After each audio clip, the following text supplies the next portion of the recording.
Deep in the Appalachian wilderness, four childhood friends decided to reunite for one last adventure before life pulled them in different directions. Gabe, the confident leader, Mason, the quiet artist, Troy, the skeptic, and Lucas, the adrenaline junkie, planned a whitewater rafting trip through Deadman's Ravine, a remote and rarely explored stretch of raging river surrounded by uncharted forests. Legends warned of the ravine's cursed history. Decades ago, an entire logging settlement vanished overnight. Locals whispered of spirits that protected the land and punished trespassers. But to the four friends, it was just a tall tale, an adventure waiting to be conquered. As they set out, the first day was everything they'd hoped for: pristine waters, lush greenery, and adrenaline-pumping rapids. But that night, around the campfire, the forest seemed to close in on them.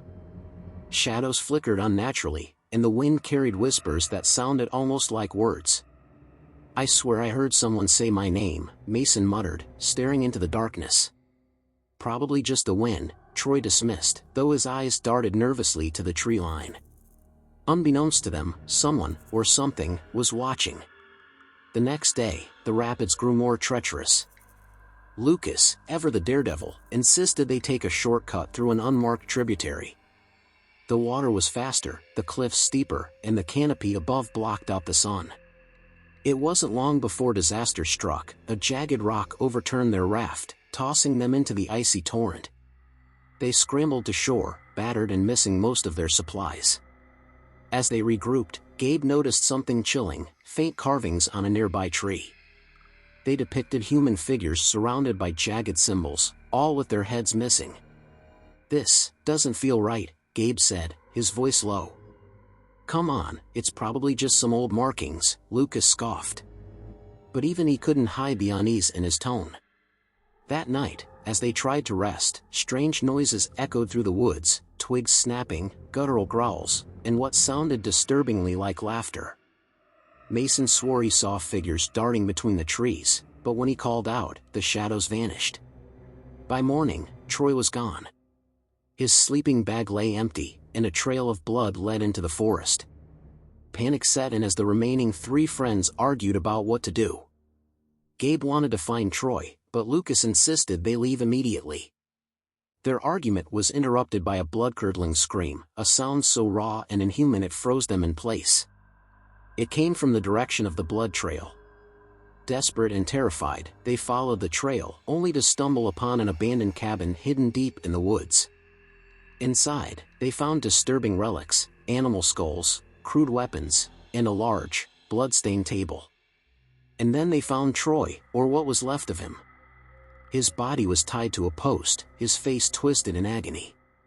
Carved into his chest were the same symbols they'd seen on the tree. Before they could process the horror, the door slammed shut. From the shadows emerged figures cloaked in furs and mud, their faces painted with jagged symbols. They moved with unnatural speed, their guttural chants echoing in the small cabin. The friends fought desperately, but these were no ordinary attackers. They seemed almost feral, their strength unmatched. Lucas managed to break free, dragging Mason and Gabe into the forest. The next hours were a blur of terror. The three survivors ran blindly through the woods, the howls of their pursuers growing closer. One by one, the forest claimed them. Lucas fell into a hidden pit of sharpened stakes, and Mason was dragged away into the darkness, his screams cutting through the night. Gabe, bloodied and broken, stumbled back to the river. As dawn broke, he spotted a rescue team on the opposite bank. Relief flooded him as he waded into the water, waving frantically. But just as he reached the middle of the river, a hand shot up from the depths, pulling him under. His last sight was the painted face of one of the feral hunters, grinning triumphantly. Weeks later, search teams found the group's abandoned car at the ravine's entrance. Of the four friends, no trace was ever found, except for the raft, which washed up miles downstream, its surface etched with jagged symbols. And the whispers of Deadman's Ravine continued, warning all who dared venture too deep that some places are better left undisturbed.